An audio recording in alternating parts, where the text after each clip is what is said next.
শুভেন্দু অধিকারী যে কথাগুলো বলছে, এতদিন ধরে যে কথাগুলো বলে এসেছিল সেগুলো আজকে প্রমাণিত হয়েছে সবগুলো মিথ্যা। শুধু শুভেন্দু অধিকারী নয়, শুভেন্দু অধিকারী, সুকান্ত মজুমদার, অসীম সরকার থেকে আরম্ভ করে এরা বাস্তবে হচ্ছে বাংলাদেশে অবৈধ অনুপ্রবেশকারী। শুভেন্দু অধিকারীর মা বাংলাদেশ থেকে অবৈধ পথে এসেছিলেন, সুকান্ত মজুমদার অবৈধ অনুপ্রবেশকারী। এরা বেসিক্যালি কুনকি হাতি। এদের দিয়ে উদ্বাস্তু হিন্দুদেরকে নাগরিকত্ব দেওয়ার প্রলোভন দেখিয়ে তাদেরকে কিন্তু শেষ করে দিল। এখন আর এইসব কথার কোনো মূল্য নেই, বরং যেহেতু এসআইআর শুরু হয়ে গেছে, এই এসআইআর এখনও পর্যন্ত প্রথম রাউন্ডে মানে বিএলওরা বাড়িতে নিয়ে এসে যে 2002 এবং 2025 এইগুলো লিঙ্ক খুঁজেছে, তাতে পশ্চিমবঙ্গের 3 কোটি মানুষের লিঙ্ক পায়নি। মানে 3 কোটির মধ্যে ধরুন 2,80,00,000 পর্যন্ত বেনাগরিক হতে পারে। আর এর পরে যেটা বাড়িতে বাড়িতে এমুনারেশন ফর্ম দেবে, তাতে কিন্তু 1952 পর্যন্ত আসবে, তাতেও বহু লোক বেনাগরিক হবে। কারণ 52 পরে যারা এসেছে পাসপোর্ট ভিসা ছাড়া, এগুলো তো আমি বলছি আইনের কথা। কিন্তু বিজেপি সরকার, কেন্দ্রীয় সরকার আইনও মানে না। ওদের যেটা মূল বিষয় সেটা হচ্ছে বাঙালি জাতিকে ধ্বংস করে দেওয়া। যেমন আপনারা জানেন যে বিহারে যে ঘটনাটা ঘটেছে, সেখানে 67 লক্ষ মানুষ ভোটাধিকার হারিয়েছে। মানে ভোটাধিকার হারিয়েছে মানে তার ভোটার কার্ড, প্যান কার্ড, আধার কার্ড, পাসপোর্ট ধীরে ধীরে বন্ধ হয়ে যাবে এবং তারা বেনাগরিক হয়ে যাবে। যেভাবে ওরা এই যে শুভেন্দু অধিকারীরা যে চিৎকার করে হিন্দু মুসলমান বিভাজন করার জন্য বলেছিল যে মুসলমানদেরকে তাড়াবো, হিন্দুদের রাখবো, এইসব কথাগুলো যে বলেছিল, সেটা যে পুরোপুরি মিথ্যা সেটা প্রমাণ হয়েছে। বিহারের ক্ষেত্রে 67 লক্ষ মানুষ যে এক অর্থে নাগরিকত্ব হারালো, এদের মধ্যে কিন্তু যোগেন্দ্র যাদব, ভোট কুশলী, যিনি ভোট নিয়ে কাজ করেন, তিনি সমীক্ষা করেন এবং গবেষণা করে এস্টাবলিশ করেছেন, দেখিয়েছেন যে মোট 315 জন মানুষ ছিলেন যারা বাংলাদেশ থেকে এসছিলেন বা পূর্ব পাকিস্তান আগে এসছিলেন। মোট 315 জনকে ধরার জন্য আজকে 67 লক্ষ মানুষকে চিরকালের জন্য বেনাগরিক করলো বিজেপি সরকার। এবং শুধু তাই নয়, আমাদের ট্যাক্সের কোটি কোটি কোটি কোটি টাকা খরচ করলো। আর এই 315 জনের মধ্যে মাত্র অবৈধ বাংলাদেশি মুসলমানের সংখ্যা হলো 78 জন। কিন্তু বাকি যে 6 লক্ষ মুসলমানকে চিরকালের জন্য বেনাগরিক করলো, সেটা সম্পূর্ণ ইচ্ছা করে, অন্যায় করে, বেআইনিভাবে। ঠিক একই পদ্ধতিতে পশ্চিমবঙ্গেও এক থিওরিতে ওরা 4.5 কোটির বেশি মানুষকে চিরকালের জন্য বেনাগরিক করবে, কোনো আইন ছাড়া। কোনো আইন ওরা মানবে না, কিচ্ছু মানবে না। এরা এই শুভেন্দু অধিকারী, সুকান্ত মজুমদারের মতো দালালরা হিন্দু মুসলমানদের মধ্যে বিভাজন করে দিয়ে আজকে বাংলাকে ধ্বংস করার দিকে ঠেলে দিল। এবং আজকে এমন একটা ভয়াবহ অবস্থা, আর এর মধ্যে সবচেয়ে ক্ষতি করেছে যেটা নওশাদ সিদ্দিকী, যে শুভেন্দু অধিকারীর চেলা, যে মুসলমানদের এতদিন আপনারা দেখেছেন যখনই আন্দোলন হয়েছে, যে কোনো আন্দোলন হয়েছে, মুসলমানরা সবার আগে।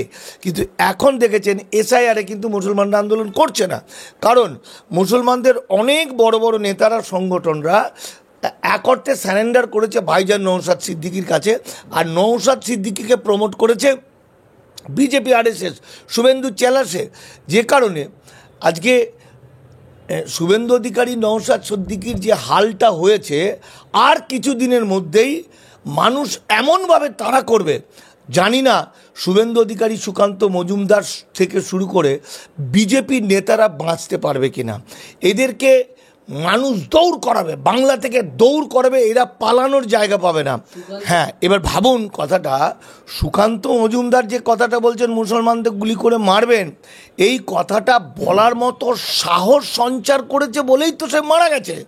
কারণ এত বড় মিথ্যু যদি কোনো একটা সত্যকে কেন্দ্র করে বলতো, তাহলে একটা মানে হয়।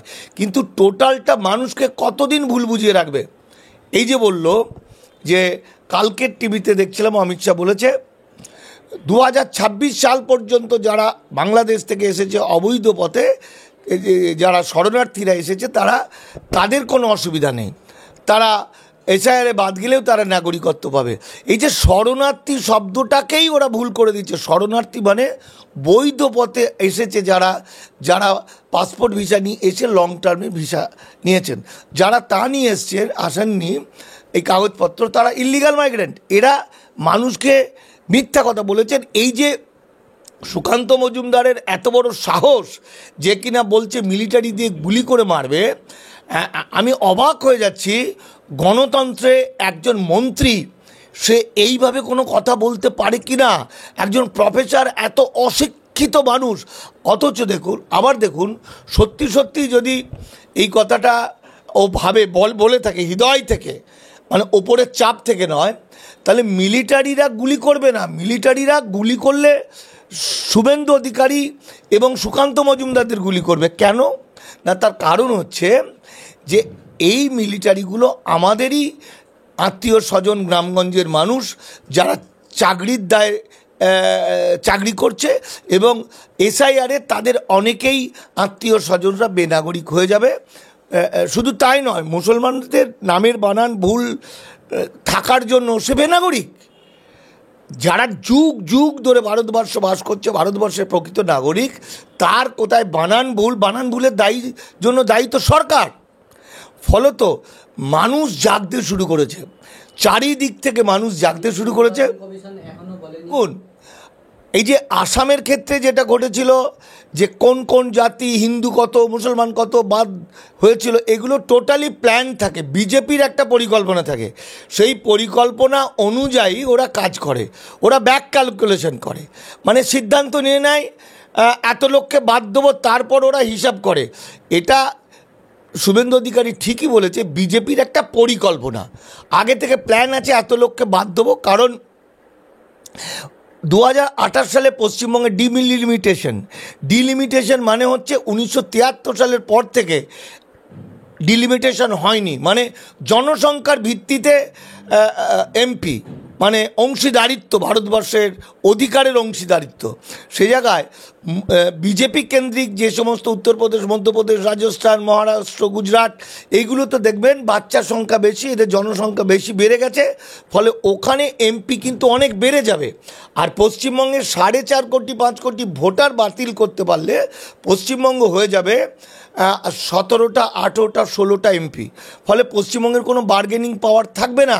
পশ্চিমবঙ্গ বাঙালি জাতিকে চিরকালের জন্য ধ্বংস করার একটা পরিকল্পনা, এবং এখানে শুভেন্দু অধিকারীর মতো, আমাদের নওশাদ সিদ্দিকীর মতো, সুকান্ত মজুমদারের মতো বাঙালি জাতির শত্রু, বাংলার ঘরের শত্রু, বাঙালিদের বেইমান, এই বেইমানগুলোকে মানুষ এমন শাস্তি দেবে যেটা তারা কল্পনা করতে পারছে না। এবং এতদিন ওরা মিথ্যা করে করে মানুষকে বলেছিল, আজকে সেটা প্র্যাকটিক্যাল হচ্ছে। অর্থাৎ আর কয়েকদিনের মধ্যেই, 2-1 মাসের মধ্যেই যেভাবে বিভৎস অবস্থা পশ্চিমবঙ্গে শুরু হবে, কোটি কোটি মানুষ বেনাগরিক হবে। যারা মনে করুন যুগ যুগ ধরে বাস করছে, সে হিন্দু হোক মুসলমান হোক, যখন তার নামটা ভোটার লিস্ট থেকে বাদ যাবে, তখন প্রথমেই সে একটা মুদুনি নেবে, লাঠি নিয়ে গ্রামের দিকে বা শহরের দিকে যে বিজেপি নেতাগুলো আছে, বিভৎস মারবে, তাদের কেউ আটকাতে পারবে না। যারা প্রকৃত নাগরিক, যারা যুগ যুগ ধরে বাস করছে, আমি দেশভাগে বলি হওয়া মানুষগুলোর কথা বাদ দিচ্ছি, যারা বিজেপির হয়ে এতদিন বাংলাকে প্রায় ধ্বংস করে দিল, তারা তো শেষ। আর এরা কায়দা করে যে এপারের যে নাগরিকদেরকেও শেষ করে দেবে সিদ্ধান্ত নিয়েছে বিহারের মতো। প্রত্যেকটা বাড়ির মেয়েরা বঁটি নিয়ে কেটে দেবে, বঁটি নিয়ে বেরোবে, ঝাঁটা নিয়ে বেরোবে, লাঠি নিয়ে বেরোবে, এবং পুরো বাংলায় দেখবেন রক্তারক্তি হয়ে যাবে। মানে এটা বাস্তবতা। তার কারণ মানুষের, সে কিন্তু খাবার ছিনিয়ে নিচ্ছে না, বা তার জামা প্যান্ট নিয়ে বাজার করে যাচ্ছিল, বাজার ছিনিয়ে নিল তা নয়, সে তার নাগরিকত্বটা ছিনিয়ে নিচ্ছে, তাকে বেনাগরিক করছে, তাকে রাষ্ট্রহীন করছে। ফলে অসংখ্য মানুষ কিন্তু শুভেন্দু অধিকারীকে আর ছাড়বে না। বিজেপিদের আর ছাড়বে না, কারণ এটা বাংলা, বাঙালি এবং বাংলাকে বাঁচাতে এরা কিন্তু পথে নামবে খুব তাড়াতাড়ি।